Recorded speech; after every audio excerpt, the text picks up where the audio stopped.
Hi, this is Gina Beavers, and welcome to Unstretched.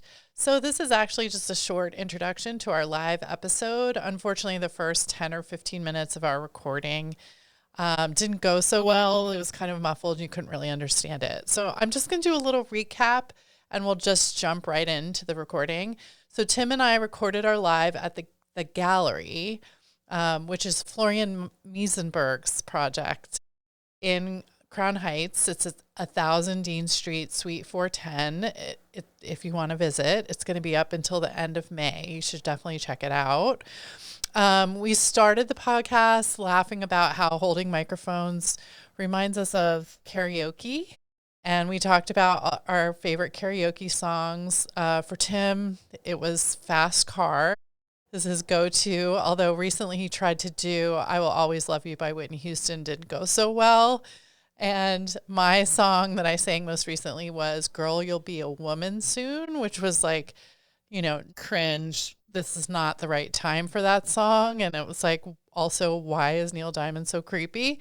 And then Florian said that he actually once got so drunk, maybe the only time he's ever done karaoke, period.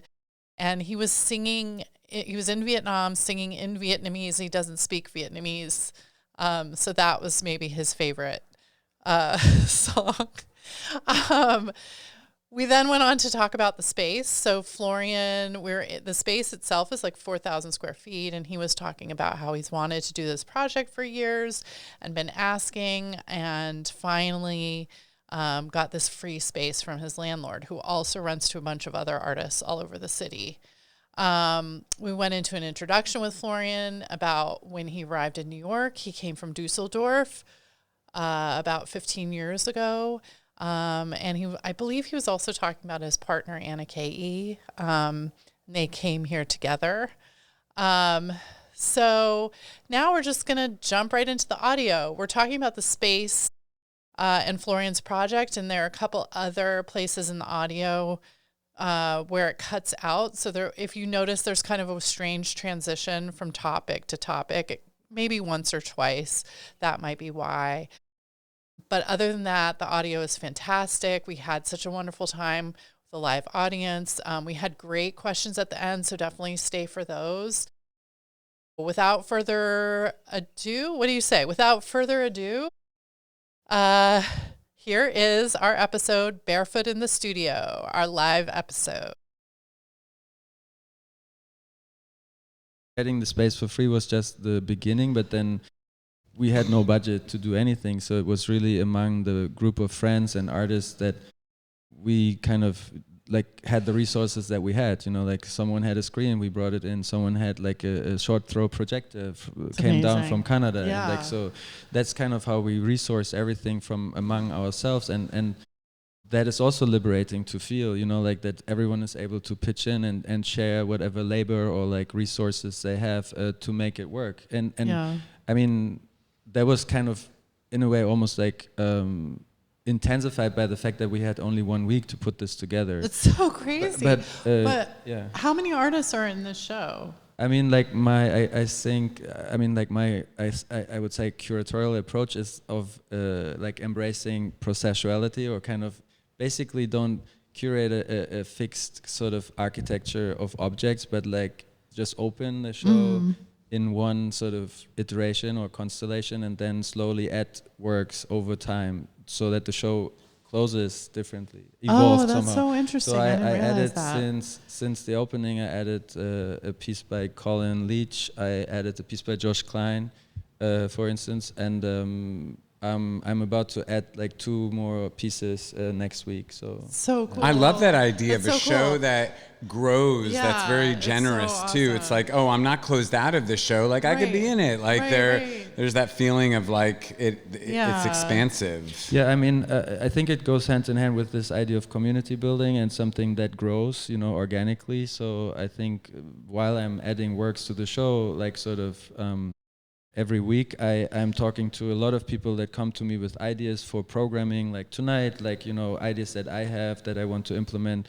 or people that I want to work with to host like screenings, talks. I also want to bring in like a critical discourse reflecting a lot of these topics that we kind of cut into.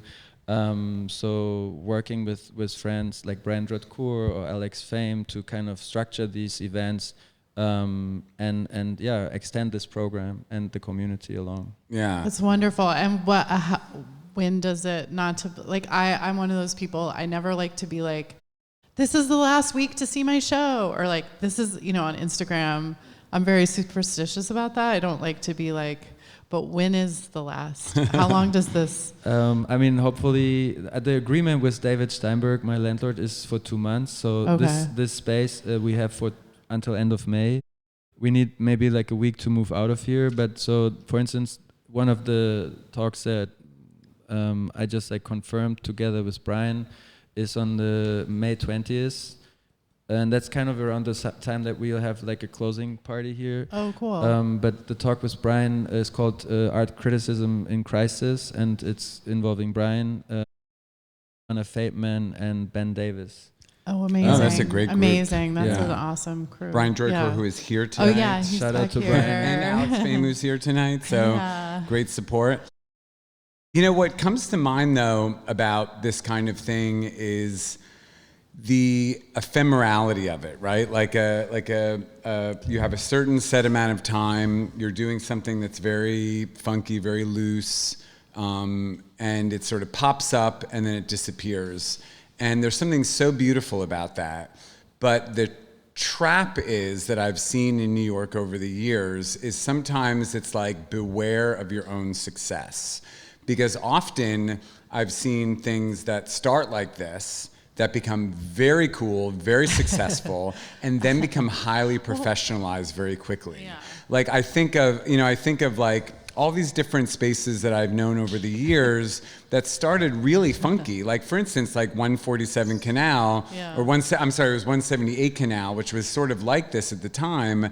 Yeah. So funky, so weird, so crazy. But then they got so successful that they became a professionalized gallery, and everything kind of changed. Well, and didn't your show get an art forum review?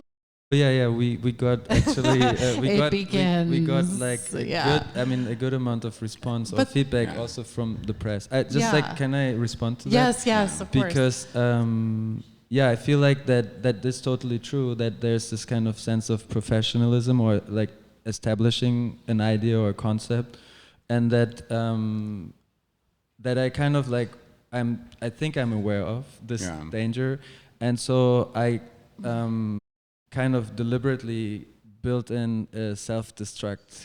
And I think that's real. I think that is really super smart, because I'm not saying it's terrible that happens, but I feel like that's often what I've seen happens, it loses the free form, fun, progressive, like on the cutting edge kind of vibe, because then now you become beholden. I feel like clearing was that way. Like I remember I actually had a French tutor who said to me, oh, my brother is starting this artist-run space called Clearing, which they were doing in Belgium, that they're opening in New York. And she's like, it's really weird. It's really like kooky. You should go. And I remember going and thinking, this is so cool. It's so weird. But you know the story of Clearing. They became then this like multinational, professionalized gallery, too big, so big that it failed under its own weight. And I'm like, that's invariably sad, sort of like that. And so I feel like that's sort of like the telltale heart kind of thing of I feel like there's two things that I'm trying to be aware of and ahead of. Is like, one is to become a gallery in the classical sense. So the project is called The Gallery because I'm not a gallery or trying to be a gallery. But I'm incorporating elements of a gallery that make sense for me. But then ultimately realizing that trying not to be a gallery starts really with being in rent-free space. Totally. Because when you start paying the rent for New York, then you have to get professional. You assign yourself to doing it the way that everyone does it. And I think this is the end already. Like just you sign up for, and as we see, like everywhere. And so I feel operating out of rent-free situations allows to do things differently. And even if in the end it's just a change of atmosphere, it allows for a different engagement of the people that are involved with it and the people that come in to become part of it, and a different kind of openness, I feel. And so another, like, I think sort of approach or like sort of decision that comes from there is that I don't want to represent any artists. I don't want to do fairs. I don't want to, you know, do one show a month. Like all of this kind of like this kind of like reality of what people. Sometimes I find it so weird that even small artist-run spaces operate on the, I think Josh wrote about that too, like on the same kind of methodology like the big galleries. Right, they act like they have to be like Gagosian. Because I think this is the way of establishing yourself. Right. And it, or people take it seriously. Yeah, or people take it seriously. And I think it doesn't allow for any kind of visionary or like freedom inside of your program or your acting. And it's kind of like you're limiting yourself from the beginning. And sign up for this kind of hamster wheel that everyone is kind of part of. And so I can only see this uncompromised by being in kind of free rent situations. But then also on top of this, like almost like a second parachute, I want to do this only for 5 years. So whatever happens in 5 years, this project will conclude. Yeah. Yeah. Well, that kind of ephemerality is what will always keep it invariably sort of fresh. Yeah. I think having a timestamp on stuff is important. Yeah. Like that's what, this is a little bit of a diversion, but that's what Richard Simmons was all about when he disappeared. Like people really made a big deal out of Richard Simmons disappearing, but the reality is when you do the research is that he just had a timestamp on it and he's like, I'm done. It's over. That's what I Goodbye. did. When I moved to Jersey, it was like, I'm disappearing now. I can't take living like in the East Village with all these young folks. Yeah. I need to like go hide my older age out there. Right, but you didn't like retire. No, I retired from being on the streets of New York. Right, exactly. That sounds really shady. See, I thought that I did, but I'm actually like Elton John where I've come back out and I'm like, no, I'm moving back to New York because retirement was too boring for me. I'm remixing all my old albums and I'm like actually, I don't want to be like Elton John. Who keeps coming back out of retirement? I don't know. There's definitely people who do. Yeah. But no, I never retired. But I did move out of the city because I was like, I can't be on the streets of New York anymore, just mentally. Sorry. But then I do think there comes a point where you're like, no, actually, I need to be hitting the streets again because that's where nothing is like it. Yeah. Nothing is. It's hanging out with other artists and going to openings. Totally. And there's no other, even the movie people, the actors, they have screenings, they have openings, they have play, but they don't have this like built-in 3 days a week you could go to an opening and hang out for free and talk to people. Like it's just really unique. But for instance, specific. today, Paul Sapuya is in town from LA and he came to my studio and we had a studio visit and then we decided to go to lunch. On our way to lunch, we run into somebody.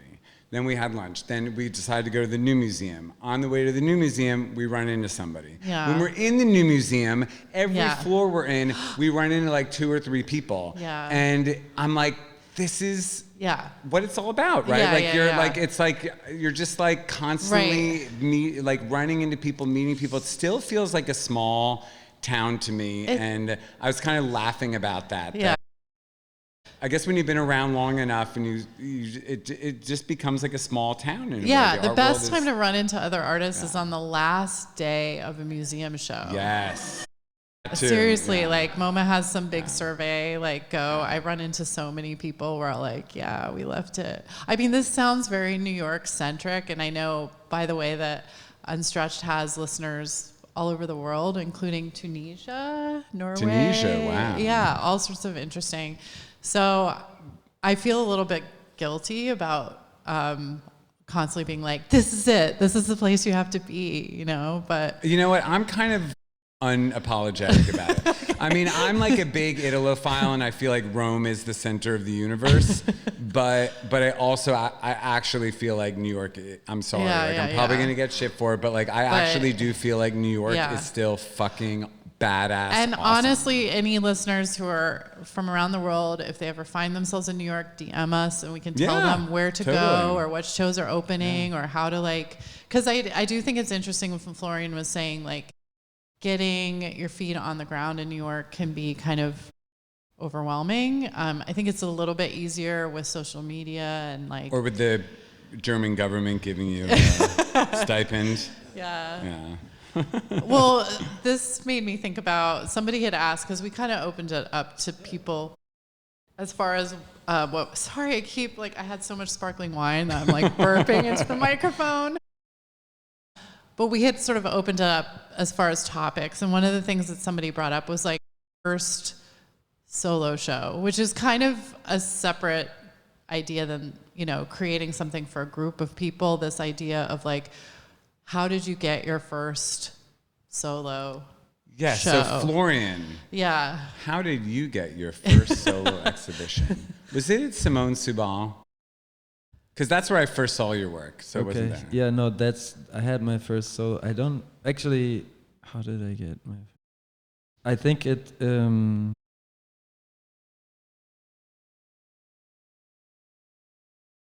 Can we He can't even remember his first solo. It's been a while. No, I also had a concussion, guys. Sorry. Okay. Oh, I'm so sorry. So I think the first solo show was just erased from my memory. How about your first solo show in New York? Yeah. In New York. Yeah. My first solo show in New York was actually in a space that was run by Corey Archangel. It called Art Since the Summer of 1969. Anyone I remembers remember that. that. Yeah. So yeah, that was my first. What solo year show. was I that? did not see that. 1956. I don't. No, It was in 1956. You look great for being 80 years old. I have no idea He's the when original it was. Abex, or It was probably maybe in 2010 or 2011. Oh, cool. After we moved here, and after I went to Skowhegan, and after my appendix was removed. Oh my gosh. From the Wyckoff Hospital. Oh wow. So was the solo show like a consolation prize for having your appendix removed? How did you get that solo show? How did you meet Corey Archangel's partner? I think it was set up through my gallery back then in London, Kate McGarry, who was friends with them, and so that's how I think it was set up. So. Yeah, I had kind of already a gallery, so it's not really. I mean, they kind of set it up for me. Okay. It wasn't really. Cool. Maybe the question of how to get your first solo show is know somebody. Yeah. Already have a gallery. It already had a gallery. So, But I like that it was a project, a project space. What was your first solo? My first solo show was at the Klaus von Nichtssagend Gallery. Oh, cool. In Brooklyn. Speaking of, Yeah, we Ingrid have in is the audience, here. Ingrid Yes. is here from Klaus. And that is a classic story, actually. I think that the kids should know. Because that really is who you know, but it also is you don't know who you know in a way.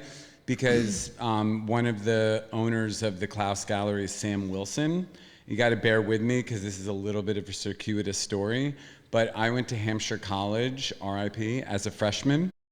And my best friend at Hampshire that freshman year was this guy, Alex Lessy, who's now a graphic designer, head of graphic design for Art Forum.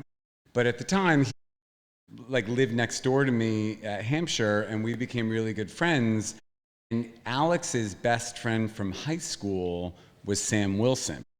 And Alex told me all throughout the fall of freshman year, you've got to meet my friend Sam because you guys are the same. You love Morrissey, you love Suede, you love Britpop, you love art.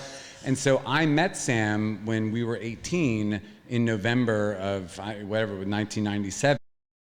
And Sam was at RISD, I was at Hampshire. And then we sort of went our separate ways.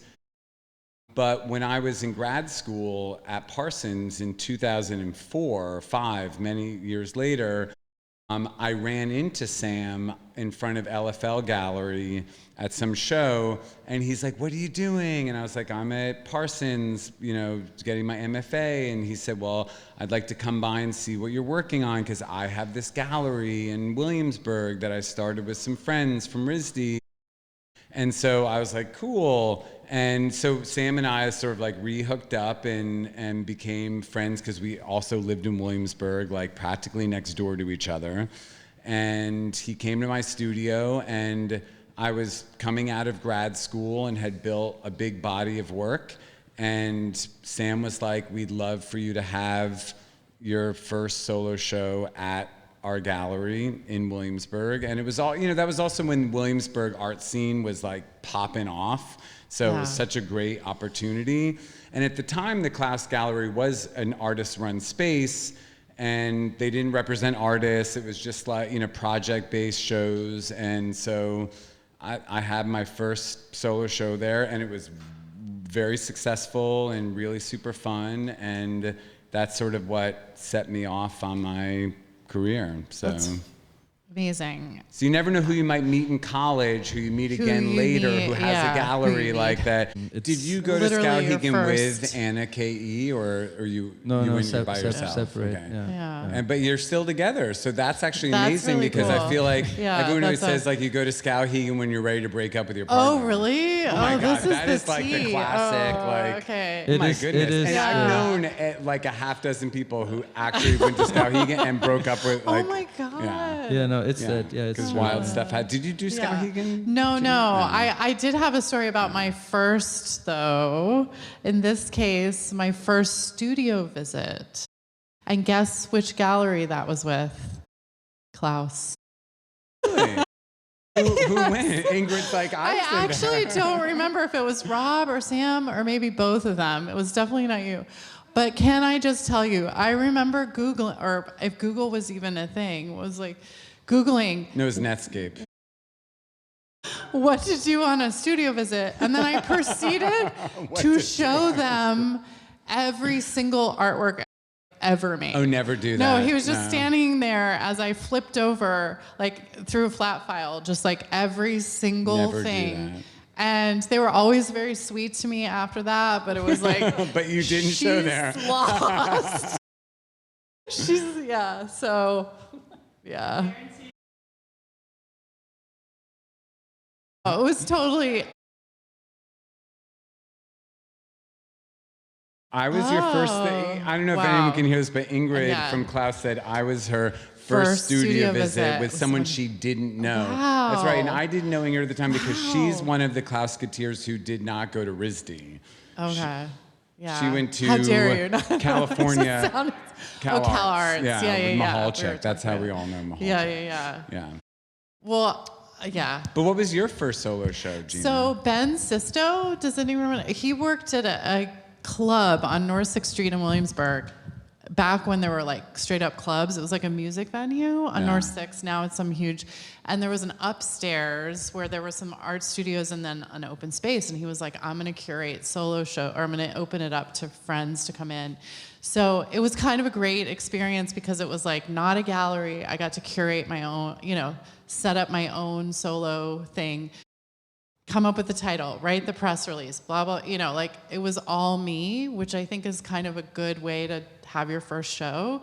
Mine was so, like, the bodies of work were so various and random that I called the show Tapestry Embrace, which was,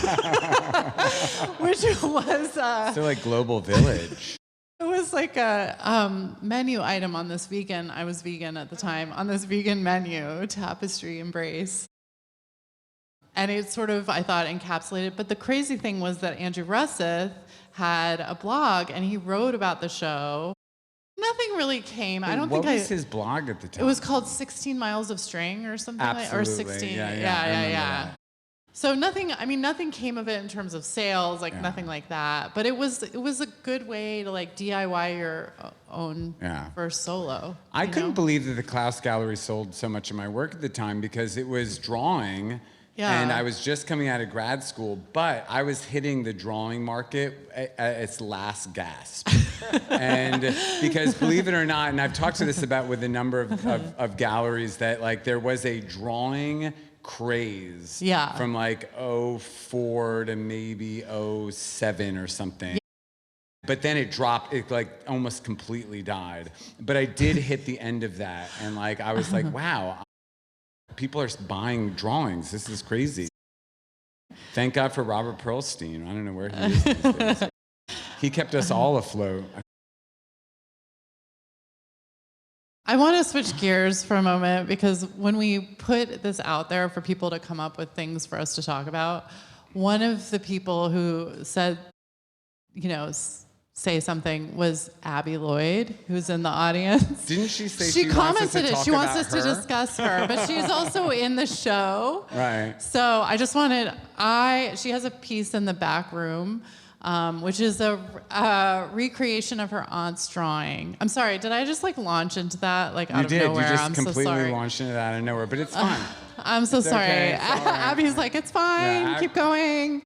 Yeah, but it's yeah, so I just thought that was kind of great that she came into our comments and was like, discuss me. That's why I love her, actually, because that is advocating for yourself, which is rule number one. Exactly. Don't be embarrassed about advocating for That's yourself. the energy. And we like it a little unstretched, too. Is it a little, you know, we want to be a little, like, although her canvas unhinged. is stretched. Oh, it is. Yeah. And it's a recreation of her aunt's drawing. I just want to, because I had actually, she's shown it at a space. Oh, my gosh, I'm going to blank right now. Oh, no, you had shown the piece in the back. Yeah, for sure. We'll get to that, Abby. That's on the list. No, but,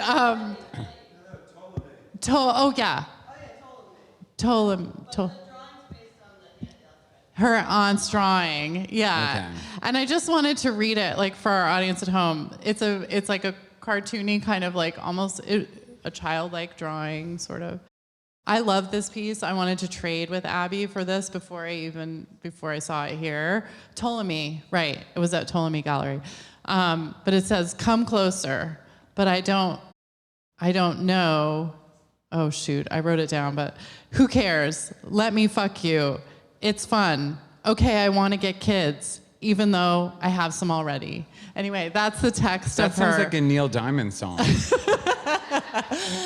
Yeah. Anyway, so that painting's in the back. It's great. I've wanted to trade with Abby before I even saw it here. So, yeah.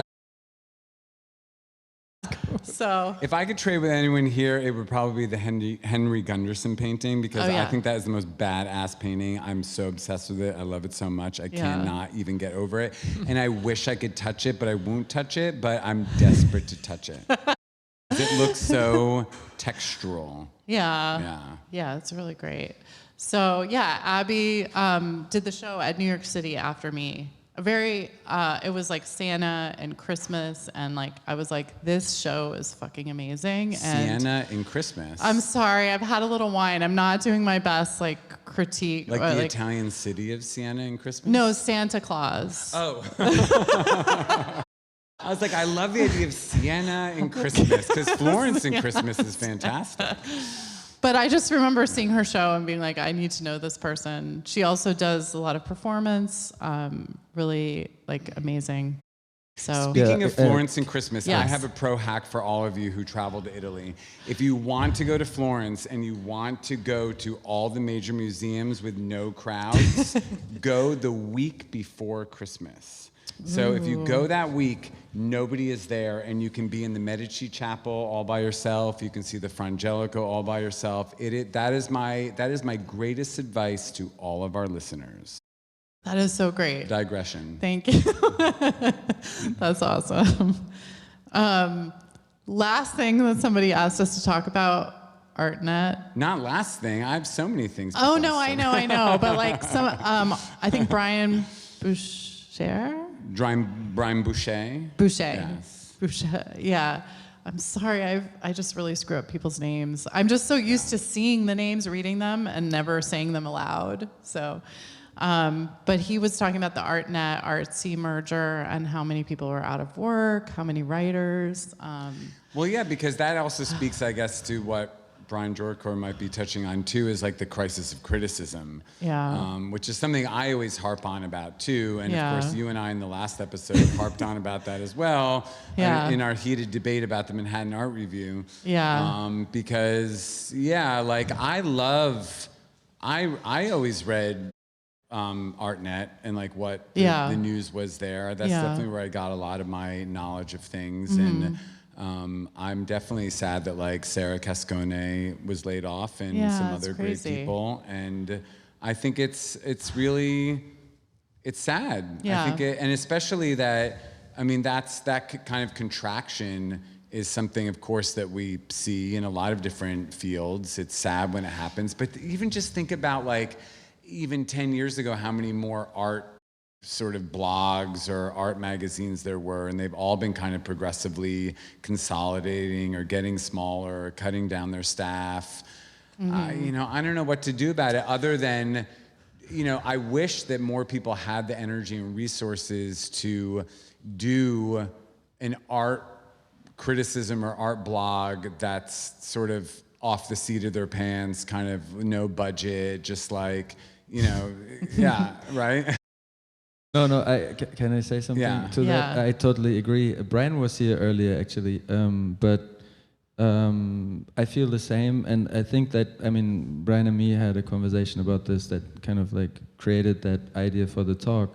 But I always loved Brian's early work when he posted reviews on Yelp.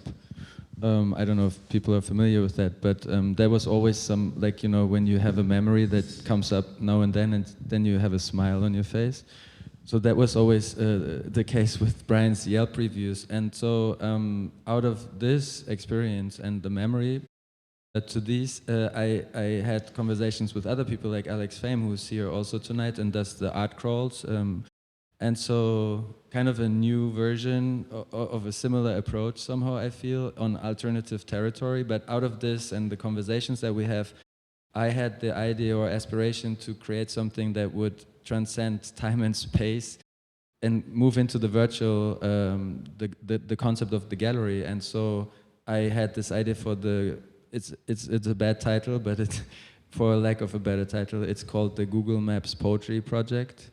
And it's not only poetry that I imagine to be posted there, but what I want to do is like to start off with a little army of maybe 30 like writers, people that feel comfortable in language, and then start at the same time to use Google Maps differently, to insert poetic but also critical thought into a crowded, or like, I mean, in a way, if you think about Google Maps or like anything on the internet, it is cluttered or like noise, full of noise. But then thinking about it again, and that comes back to the idea of occupying vacant space, it is void of meaning in many, many instances, the internet. So it's really the approach to kind of do something similar that will ultimately, hopefully, connect these iterations of the gallery, because we are here for 2 months, but then I hope to extend that project in other spaces, for other time periods. So I hope to start the Google Maps Poetry Project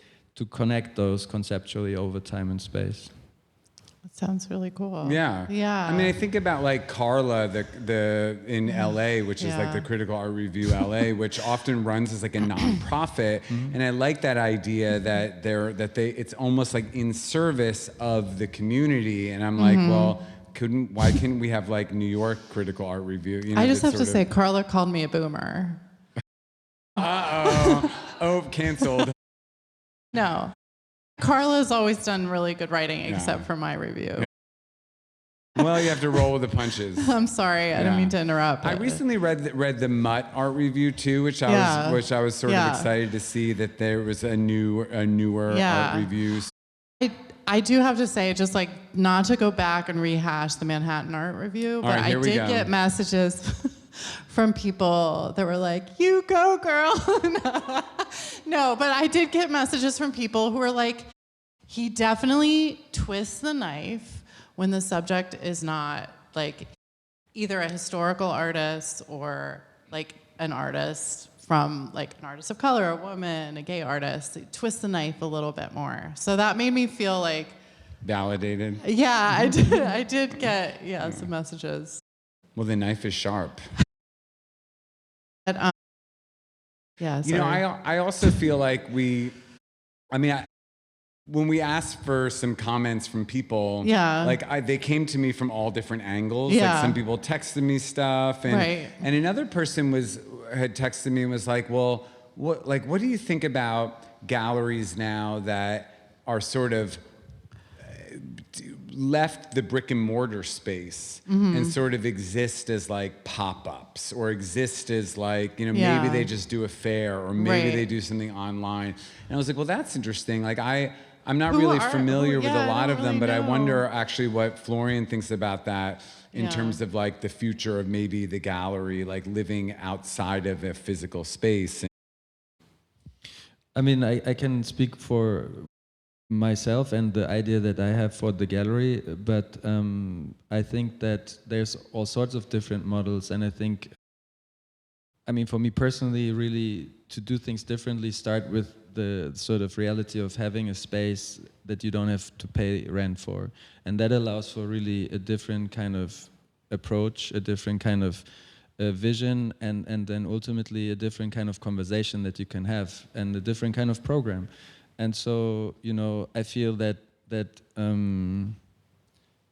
ultimately it's like, you know, because I don't know if I touched on that, but like among like all these ideas that I reject from running a gallery, it's really the reality of making money. Like, you know, as an artist myself, or like for all of my friends that are in this show, I feel responsible to sell their work in order to sustain a living and to make some sort of income in order to live in the city. And so, but I want to do it differently. I don't want to do it in the way that, you know, I still get like 10 years later every month a sales PDF from like 4 galleries because I walked into their booths at an art fair. Oh my God. So I'm not, I feel like I want to rather following these kind of like I don't know, like strategies. I want to bring the conversation here. I want to talk with a few people that are excited about what we do in the space, and then have them bring in their 5 friends that are excited about it, and like sort of so scale it down and make it really personal and organic somehow, rather than shooting, you know, harvesting email addresses from CEOs from Google to shoot them a PDF. So my cynical take is that whenever somebody is going out of business and they're a gallery, they'll always say, we'll continue to art advise, or as a sort of way of saying next steps. Like, but I don't know if that actually is a thing that they do. Yeah. Is that a thing? Well, I know, but then you get people like, you know, Candice Maddie, who was on Stellar Rays and she closed, but then came back as Candice Maddie and sort of, you know, like, and is trying to do it in a different way, and the sharing space with Lauren Marinaro, and like, you know, I feel like, cool. you know, like even going out of business doesn't necessarily mean goodbye, sort of thing, but it's just reinvention. Which I feel like we're, of course, seeing more and more and having to do more and more. And I feel like, hey, it's like if galleries have to reinvent and rethink, why can't we as artists also reinvent and rethink and say like, okay, how can I reach different audiences, or how can I make a living in different ways? Or because maybe, you know, making a living through the gallery system is wonderful. And I think when we often fantasize about being an artist, we think, oh, I'm just going to sell through a gallery and that's going to be great and I won't have to do anything else. But maybe that was like a false promise that we sort of were sold, and isn't really. I mean, my teachers in grad school were all like, "You all think you're going to be artists? You know, like living off your art, like, you know, like." And I remember thinking, well, I'll show you, you know, but you know, so I realized that, like, you know, they at the time were much older and they had seen the way that things go, and so I feel like there is a level of like, like maybe we have to sort of rethink like how we present ourselves or what we're doing. Yeah, I just wanted to take a moment to shout out Lena Dunham's biography. Is Lena no, her Dunham memoir. here? No, but I do have to say I was listening today and I was crying because she was talking about her parents, who I've always felt like, I've always felt protective of Lena Dunham when people pile on because I'm right, because you're in the art world and you know who her parents are. Her parents are artists. Yeah. And in the book, she talks about how, people call her a Nepo baby. She's like, both my parents are artists. Like, it was very up and down, and then piecing things together over time is not, like, they have a place downtown. There's all sorts of, like, privilege that comes with being in the right place at the right time in terms of New York real estate, et cetera, et cetera. But, like, sustaining that with two artists over time, like how difficult that was. Could you imagine how difficult it was to be raised by two crazy artists? Like that alone, like sounds like an interesting story right then and there. No, I mean it's really what I mean. In that I just assume all artists are crazy, though. I'm not saying that like Dunham and Laura Simmons are crazy, but I'm just assuming it's an that intense life. Yeah. Anyway, it just made me, it just brought it all back to this thing that we're talking about, which is like sustaining a life as an artist and how you do that, and how even people that look super successful, there's all sorts of things that go into that. Combination of teaching, who knows, or different side things that people to get together, put together, or last time we were talking about huge artists who do these major installations or sculptural projects, but like they're just hoping that something sells so that they can continue. Like they have a whole studio with like people who work for them, but like, will I be able to continue that in 6 months? Like it's like very precarious, a lot of the time. So yeah, well, that goes back to what I've been saying, is that being an artist is sort of like having a gambling problem.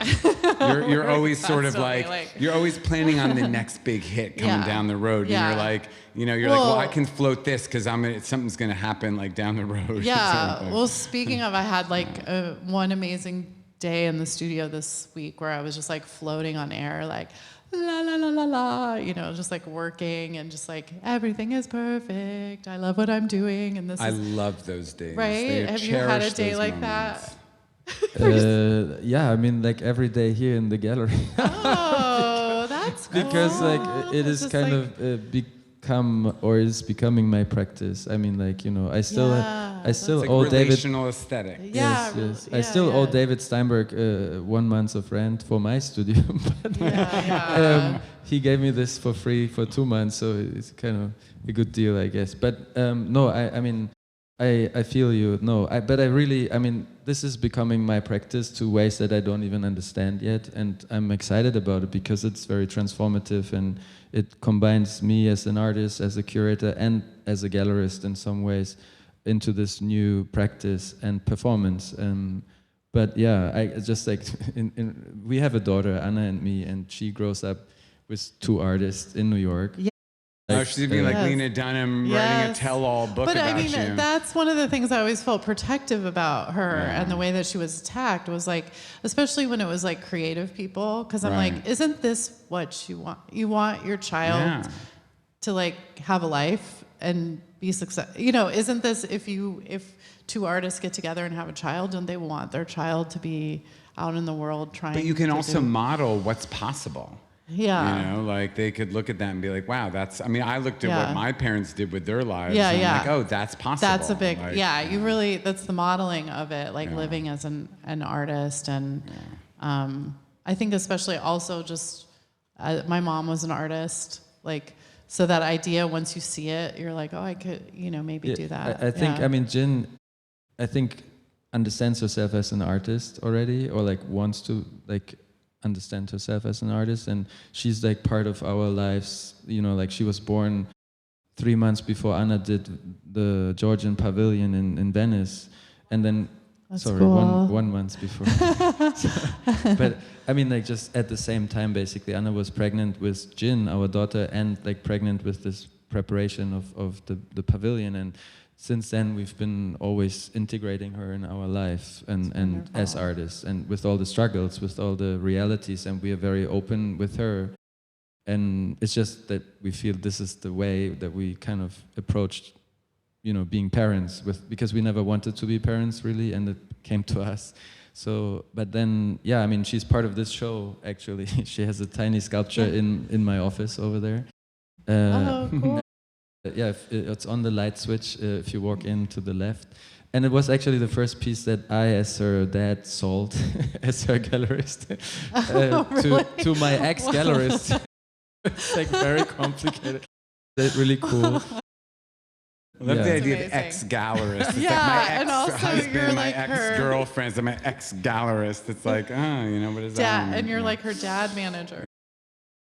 Oh, Yeah. neat. Oh, So we'll have I to wonder, see. Gina, if Yeah. now we want to Yeah, give let's this open it third mic up. up to Do some we- people if Yeah, anyone does has anybody any want to make topic a? And or honestly, question. I know like people are like, hey, like the people at the end who say this is more of a comment than a question, but like I love that. So if Yeah. you have a comment you've just been like stewing about and you want to just like, go ahead. Is there anybody? Oh shit! I can bring someone the mic if you want to is have anybody? the mic. We're gonna just start throwing it out there. You're gonna have to like, no, nobody. Everyone's nervous. Oh, on, I Abby, know. come Okay. on, come on, do it.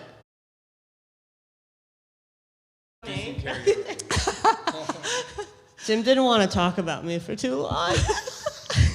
Hi, everybody. I have a question, and it's okay. So, Florian, when you moved to New York, you became successful. It seemed like pretty quickly. And do you feel like you missed out on that like DIY flavor of New York? Like, did you feel like you missed out on like that community or that, and you're kind of seeking it out now a little bit? So, yeah, I got Gina's mic. So your question was if I missed out on this experience, or? Like, you and I are the same age, right? Like, I'm 38. You're 38 too? No, I'm 45. You're 45? Okay. Well, I have to say, Why is it so funny? I thought you were 38. That's why I'm laughing. Well, I guess it's like when I moved to the city, it was 2006, and there was still like a real DIY like Secret Project Robot, Silent Barn, like all these kind of apartment galleries, and I was just wondering, because you saw success so early, do you feel like you missed out on that kind of stuff then? Yeah, Like no, stuff like that's, this. Yeah, that's what I tried to say earlier. That we got here on the scholarships, like from Germany for 1 year, and then I came here with Anna without income, without a gallery or any kind of career or CV or whatever, just as students. And then in this 1 year, the first studio visit I had was with Zach Foyer. I don't know if you guys remember him. Yes. And it was a really culture shock somehow to me because, yeah, I mean, anyways, but like basically, you want to hear about this? Yeah. I think it's. Do you want the mic back? I'm in the hot seat. He just came to the studio with his director, which was, I think, the woman who runs Marinaro Gallery Right, now. Lauren Marinaro, yeah. And then so while they were both coming, he was on his phone the whole time talking to maybe someone or not, I don't know, but like I was just talking to her while he was next to her talking into his phone. So it was a very weird performance. And so I couldn't really talk to him because he was speaking to someone on the phone like for 30 minutes, and it felt very irritating, and I couldn't really understand what was going on. And yeah, we never saw each other after this studio visit. But I think, I had other studio visits that went very differently, but I think I got into like, a program like Simone Subal. I had then this gallery in London, so I had, within this year, suddenly I was working with 3 galleries, and I was kind of represented by these galleries, and I was kind of, I didn't even think about it. It just happened, and I was happy about it because I could continue living in New York without a job, without kind of thinking about it. But I was at the same time really invested in supplying this chain, and so I was basically painting, which I love, but then also within the realm and the sort of reality of what these galleries offered me and what kind of perspective. And so 2 solo shows a year, art fairs, group shows, and I was just like occupied with that. And I always had this like sort of, I guess, longiness and sort of will to collaborate with other artists, and sort of maybe like a role of an initiator or something in me, and I did that in art school. But since moving to New York, I was kind of lost in this stream, I feel. And I missed out, I totally missed out. And so 15 years later. I feel bad that I laughed. It wasn't because of your age. Yeah. I just was thinking when I moved to New York, it was like, and when I graduated school, it was like, you know, recession time. And so everyone was like telling us we weren't going to make any money and no one was buying art anymore. So I feel like when I graduated in 2010, it was like a big, all right, you guys are on your own. Good luck, figure it out. Just good luck finding a normal job. And it was like a big struggle for a long time. Like I worked in a factory and all my friends worked shitty jobs. So it was a lot of like DIY stuff happening. So I was just thinking you were like there exactly at that same time. That you were I was there on all right the before. art fairs and like on basically like was part of this like this mechanism that was supplied and controlled by the galleries that I worked with mostly. I love that story about like the very kind of rude and inappropriate studio visit. Like, because I also did a studio visit once where the gallerist was on their phone half the time. And I was like, this is really weird. Like, you've cut out this time to come to my studio, and yet you're on the phone having all these ancillary conversations. Like, it was very awkward. Like, and I just remember thinking like this, of course this didn't work out, like, you know, and I was like, why did they even bother doing it? But so you told that story and it made me think of like, you know, Gina, did you ever have a studio visit that like was like, what is this person doing? Like, this is so weird. Yeah. Yeah. Yeah, and I thought they were having like a nervous breakdown or something. I thought that they were having some kind of crisis. And this is a big name person, and I was just like, didn't know what to do. Because I felt like I couldn't get their attention. It was extremely weird. And I still see this person around. They have no idea who I am. I think they were on something. I don't know. It was very odd. But I also had, well, I can't really talk about that. No, I was going to say Zach Foyer keeps tossing a work up at auction. I mean, I think he's put it up there like 3 times, one of my works. Yeah. Well, that's probably why he thought he could quit the art world. He just sell all the art. Yeah, but he's not. Yeah. Why does he keep throwing it up there? Anyway, well, I'll probably cut this out, but like. No, see, that's the kind of shit that we should keep. I know, because like, what the hell? Yeah. And no, because that's a reality of being an artist, is that gallerists buy artists' work and then they leverage it or they put it up. But I mean, and like, that's a real thing, like, you know? just hold on to it for another decade or something. Right. I don't know. But I guess he's working now for like an indigenous organization upstate, and he's like, I'm trying to raise money. I'm selling a bunch of work to raise money for this other mission, and you know. But I just had also just popped in my head this other terrible studio visit I had where the gallerist was like, I love this painting. These paintings are so great. They're so sharp. Like, it was all compliment. And I was like, oh, wow. Like, maybe I'm going to work with this gallery. This is fantastic. And on their way out the door, they were like, actually, I really don't like any of these paintings here. What? They're not working. I think you need to rethink them all. They're just, it's not, no, okay, goodbye. Oh my God. And I was like, whoa, that really flipped on a dime.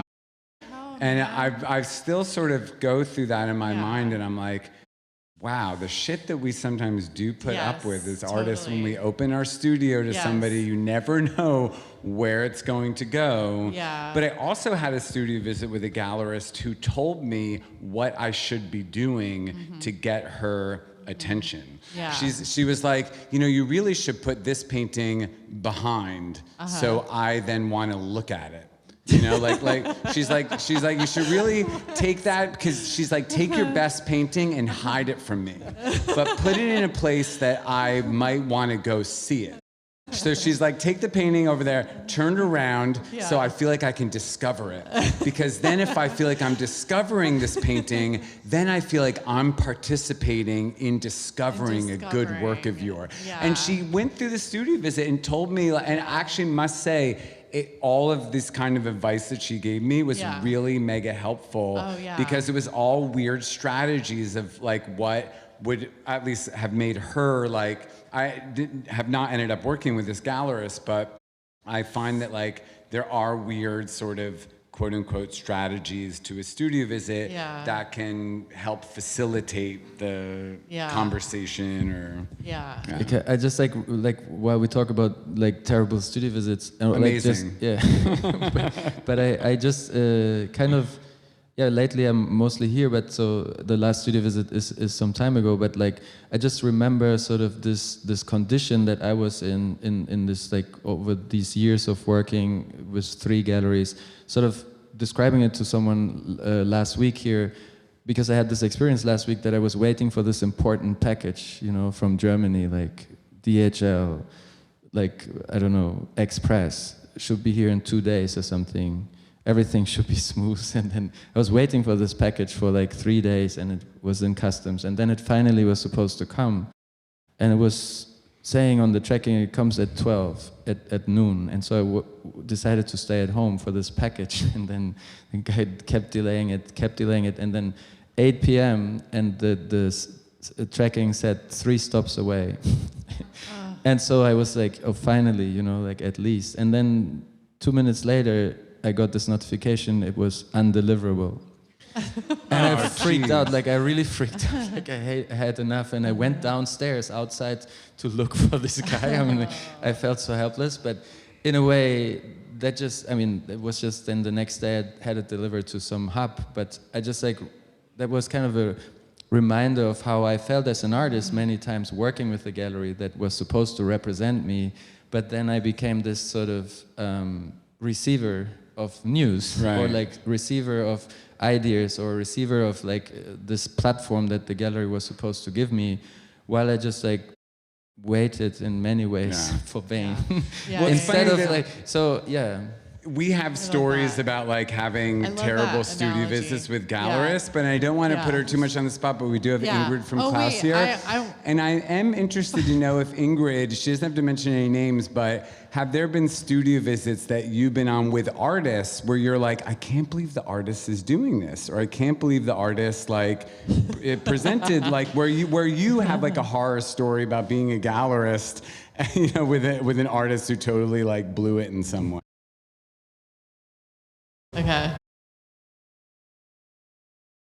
Okay, I can't think of a bad studio visit off the top of my head. I'm sure I will once I leave here. But there's one studio visit, and it's an artist who I totally love and respect. But it was back in the Brooklyn days, maybe a year after we went to your studio. And Robin, Sam, and I were at the studio together. And the artist was like already showing, and she was like, you all are so cute. And I was like, oh my God, you know, that was like, I was really embarrassed by that. so cute. Oh my God. Oh my God. Because of course I was trying to be like very professional. Is interesting. Yeah. So. Because we've talked about like being humiliated as like a state of, or just embarrassed as an artist, you know, like you go through life just being sort of cut down to size or something. So it's interesing to hear, like, from a gallerist perspective. From galleries too. I mean, we did start as like artists that we were joking about it today. Like someone was like, "How did you come up with this name?" And we were like, we were just joking around, and we thought our gallery was going to be around for. We planned, you know, there are 3 of us. We each planned a show, and 3 shows. Didn't think it would last beyond that. And so why not have a funny, goofy name that means nothing? Literally means nothing. Yeah. And so, of course, it lasted longer than that. Yeah. How long have you guys been open? For almost 22 years now. Wow, And I used to think of it as a runaway train. Talking about ArtNet, the first show we ever put on, we got reviewed in ArtNet. And like Stephen Main like came to Pam Jordan's show and like wrote it up on ArtNet. And then 2 shows later, Roberta Smith walked in the gallery, wandering around Williamsburg looking for like new stuff, and wrote up that show. And my show got a review in the Brooklyn Rail. Lauren Ross had reviewed it in the Brooklyn Rail at the time too. So you were getting a lot of critical support quickly. But I feel like people were. There was a lot of press back then. But I definitely had this idea that like, we're not for real, we're artists. I don't know what I'm doing. I don't know how to dress properly. I don't know how to act professional. And now, of course, I'm like, I don't want to be professional. I don't know. Everything's too professional now. Anyway, I don't know if that helps, but. Thank you, Ingrid. Yeah, that was awesome. Impromptu. Yeah, that was great. Yeah. Does anyone else have a thought or awesome. comment? Or this is not long enough. Do we have this longer? Yeah, that's a little longer. This was sort of a goofy spin-off question, which is, do you have a favorite outfit for studio visits? Do you have a lucky item for studio visits? And do you like to talk at studio visits, or do you like the other person to talk at studio visits? Wow, okay. Those are very good questions. Outfits are loaded, I think, especially for women. I'm just going to say. I would wear this. So Yeah. I just think like dressing in the art world as a woman is tricky because it's like, I don't know, there's just a whole spectrum of like how stylish, how not stylish, how sexy, how not sexy, there's just like a realm of like where you feel pressure. I want to look serious, but is this me? Like constantly. So I don't know. Studio visits, if I can, I would like to wear something that looks appropriately casual and yet perhaps not completely paint splattered. I don't know, that's my new thing. Otherwise, I'll just wear whatever, I'm wearing. It depends like on my I mood. knew an artist who said like she was so jealous of like Dana Schutz showing up for a studio visit totally paint splattered that she's like, oh shit, I have to show up for a studio visit totally paint splattered. Yeah. I think, and I just generally go through life now, just if it's a weekday, I'm just wearing my studio clothes, period. Yeah. If I'm going to the doctor's office or the dentist, I'm wearing my clothes, and I have all those conversations, like, what do you do? I'm an artist, But I started to like burn out on all the costume changes. Like, okay, I'm going out, wear this, bring this bag and change into and I was just like, screw it, I'm just gonna wear this. I wear the same thing in the studio that I wear every day because I'm not really a messy painter. Oh, yeah. So I can wear what I'm wearing right now to the studio, and everything I have has a little paint on it somewhere, so it's not that big of a deal. But I like your question about, do you, as the artist, want to lead the conversation, or do you want to let the gallerist think? Often that's like a vibe check. Sometimes the gallerist will come in and they will be really chatty and they will be really asking a lot of questions. But other times the gallerist might come in and be really quiet and they want to look and hear your spiel about whatever it is. And it really, I think, depends upon the personality of the gallerist. And I've had studio visits with gallerists that last up to 45 minutes to 4 hours.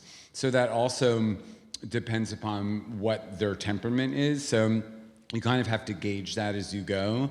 But I generally don't like to present my work as like in some kind of spiel. Like I prefer to be like a conversation about life, about ideas that then just evolve into the work, and then questions arise, and it has a much more organic quality because I want to also gauge if that gallerist is going to be able to have a conversation about my work. Because if they can, and it's like when I was saying that gallerist who came in and at the end they were like, well, I don't really actually like any of these paintings. I was like, you know what, fine. Like, I don't want you to show them because, I actually would not want to be with a gallerist who doesn't like my paintings. And I know that there are gallerists often who will show an artist just because they think that they can sell it and they actually don't like the work. And I wouldn't want to really be with that kind of person. So I don't take that kind of rejection too personally either. But I love studio visits because I just love talking about my work and meeting people and exchanging ideas. And so I'm always open to those kinds of things. And I ring a bell and burn incense before. So that's my ritual. I always burn an incense, usually a lavender incense by Nippon Kodo, which is a Japanese company, or a little Palo Santo, you know, just to get the room kind of feeling good. And I always ring a bell. And sometimes in all four corners of the studio, because it's in the corners where like sort of energy can get stuck. So if you ring the bell in the four corners, you can clear out the energy. And I do actually think that it creates a different vibe in the space. That's my little like woo-woo for you. That's awesome. Yeah, that's like the superstition. I think we talked about that last time. I just remember going through a whole like era of studio visits where every time someone left, I was like, that's it. I've got the solo. That's it. My mind it's like a date where you're like, you're already planning, like we're getting married, then we're having kids. Like it's like a, you know. I got over that fast. But yeah, then it would be like, could you contribute like a piece to our, like, so we're not doing a show, but we're sponsoring a gala, we're raising money. Can you donate a piece? It would always be like the smallest version of whatever I thought it was going to be, you know, like I would work it up in my mind. And yeah, I don't know. I historically don't do well in studio visits. I can't. Really? I can't deliver it. Yeah, I can't seal the deal. I don't know. Florian, how are you with studio visits? Are you superstitious about studio visits? Do you just go into them like just blindly, or do you prepare? I mean, now I'm kind of a gallerist, so I kind of am the person visiting the studio. But no, I mean, I you know, generally I'm very like open for what I wear, but I'm always doing studio visits barefoot. Barefoot? Okay. I find it funny, like all these, like, I'm not, but like when artists are photographed in the studio, I see them barefoot all the time. So holy like, shit. That's this whole theory. That is, you are speaking to the choir now. I could do a whole podcast about this, but please go ahead and then I will add to this, so go ahead about that. That was, I mean, I don't know if I have one outfit, but I think that in terms of like, having a conversation in the studio, in the beginning, I mean, like I mentioned the experience with Zach Foyer and him talking to the phone rather than to me, where, I mean, that was a total failure for me. But then I just kind of, over the years, got like really, I think like, over this expectation of like creating some meaningful conversation or having a result. So, and the more I got detached from it, the easier it was somehow to do studio visits. And in a way, sometimes I just like we have this little airport lounge, just sit them there, give them a tea or a coffee, and then just like wait. Question, so do you provide food for your studio visitors? Sometimes food, but usually just tea. Or I realized that food is bad actually for studio visits. I just do espresso. I'm like, either you're taking espresso black or you're getting nothing. People get lazy when they have too much food. Sorry, but I was going to say, ask Rob and Sam from Klaus. Did you serve a buffet? Full spread of like croissants. That's such an amateur move. Different kinds of juice. Okay, I think we have like one or two more questions. No. I have to say one more thing about the Barefoot artist. Barefoot, please, Barefoot. Runs out after 2 hours. Oh, shit. No, but so we have like 10 more minutes. So should I talk about Barefoot chair. artists another time? Okay. So what? But I want to hear. We can talk about it.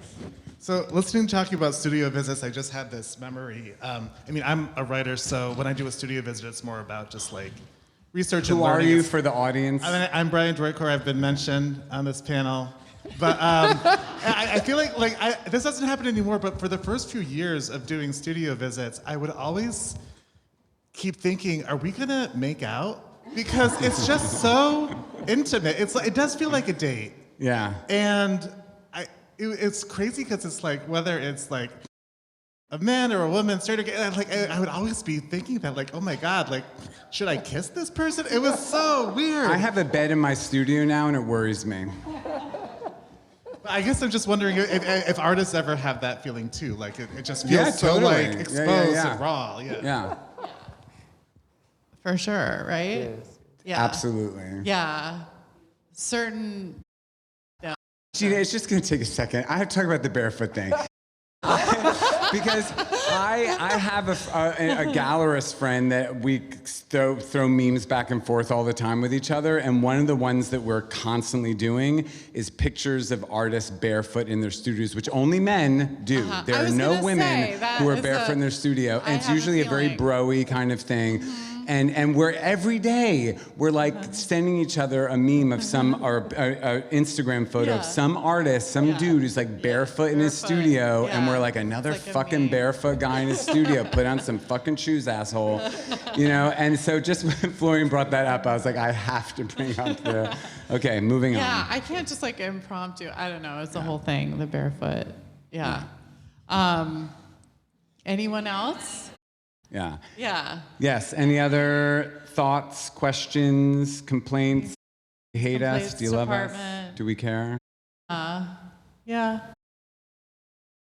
Oh, thanks, guys. Thank you so much for coming. Also, I thank guess you that's it. to the crew that kept the light behind us on by coming up and like waving. At Yes, if you're just listening to this, we've had lights going on and off, which has been amazing. It's been kind of like a disco. Yeah, and thank you to our producer, Keith, who made this happen. And thank you to Florian and all Thank you to guys. Florian. Thank you to all the people who came. Thanks for Super coming. fun. Yeah. Thanks for listening. Yeah, we're going to keep going. I mean, Like, share, review, whatever. Whatever you're supposed to say. Awesome. Follow us on Instagram. Awesome. All right, thanks so much, bye. everyone. Good night. Bye.